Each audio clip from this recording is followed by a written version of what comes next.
Hi everybody, welcome back. This is Melissa, and what I thought I'd do today is a bit of reading for you. And the book that I'm going to read from is called 365 Tao, Daily Meditations by Deng Ming Dao. I'm starting on page 86. This is about images. Sound, smell, taste, image, touch, sleep. Can you think without clinging to these forms? A thought without shape is rare. Knowledge of Tao rarer still. Our mind needs to cling to some object in order to function in its usual modes. If you look at your memories, you will find that most are tied to some sensory image. The thought of being in the country brings up a certain fragrance. You, quote, see relationships in a certain way. We may do math problems or compose something to say to our companions, but we will still think in numbers and words. Some people make the mistake of rejecting this type of thinking, but we need to use these models, or modes for that matter, in order to function in the everyday world. When it comes to knowing Tao, thought tied to sensory images is not enough to bring complete realization. Dualistic thinking cannot be used to know Tao, but don't discard it as long as ordinary functioning in the world is necessary. When one meditates, one must use an aspect of consciousness that does not cling to external forms. This type of consciousness is beyond the senses. Some call these states of mind superconsciousness, samadhi, nirvana, or enlightenment. These are mere names. All that matters is getting to these states. Then all labels fall away.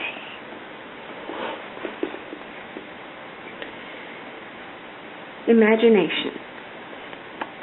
Be still to know the absolute. Be active to know the outer.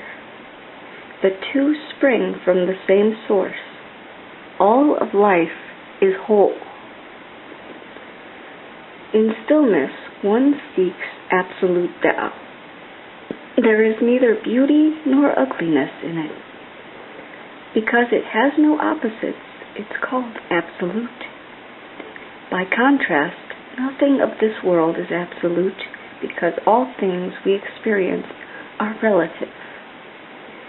Seeking the absolute may be among the greatest goals, but you cannot remain on your meditation cushion forever. You must go out and explore life as well. This is the investigation of the outer Tao, that aspect of Tao that flows through all existence. You must not fail to explore anything that interests you. Any skill you want to master should be learned. Any subject that arouses curiosity should be examined. Every insecurity should be overcome. Every question should be answered.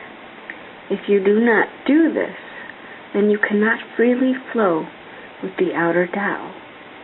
Every one of your uncertainties will be an obstacle. Initially, it will seem as if there is no connection between your time meditating and the outer things in your life. After all, the masters themselves constantly stress the difference between spiritual and social. But eventually you will reach a point where the essence of contemplation and the activeness of living are integrated. Then there is no anxiety about whether one is living a spiritual life or not. You realize that it is all part of the same seamless whole. The sage whose words are ambiguous you call great. Those who advocate discipline you shun. With one, you treat words the way you want. With the other, you resent having no quarter. That was a bit on interpretation. It is unfortunate that we need the words of the wise, though they are essential to our beginnings on a spiritual path. They can cause problems because they must be interpreted to be understood. Because words are imperfect, every generation rewrites itself. People love ambiguity, especially when it comes to religion. They can interpret things any way they want. If they are unhappy with the cast given to a particular teaching, they invent ways to circumvent it, which is why we have so many authorities, schools, and sects. It is no accident that the most revered sages are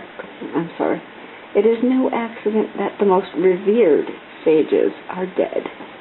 They aren't around to correct our misguided notions, to change their teachings, or to make mistakes that might mitigate our reverence. Christ, Muhammad, Buddha, Lao Tzu, how many are actually devoted to the wisdom that they embodied? Or have we made them mere screens upon which we project our own ideas? It is important to spend time with a living teacher, one who can correct mistakes and discipline you. But the object of such study should not be the creation of a new orthodoxy. Rather, your goal should be to bring yourself to a state of independence. All teachings are mere references. The true experience is living your own life.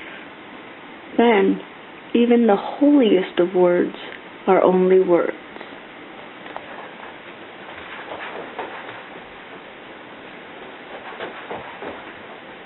Excuse the pause there.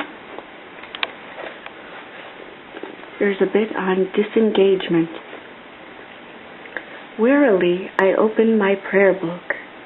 Sepia photograph of sage on amber page. Flaming raven Sanskrit. Strange syllables. In tone. Chant. Repeat. Number vows with beads. Every resolution is inspiration petrified.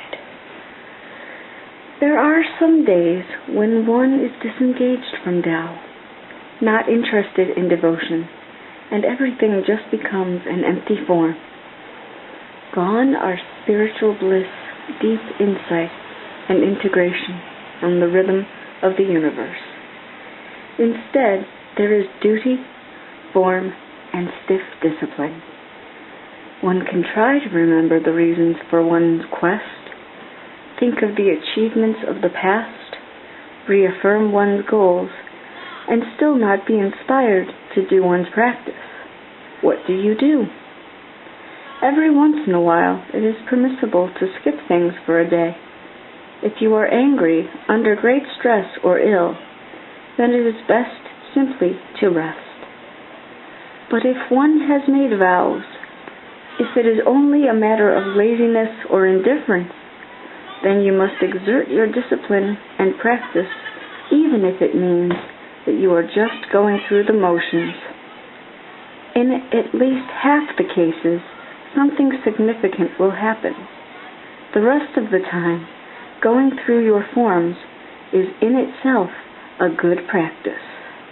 It builds a tremendous momentum that will manifest itself in later times. I think that's enough reading for today. I hope you've enjoyed this as much as I've enjoyed it. Talk to you soon. Bye-bye.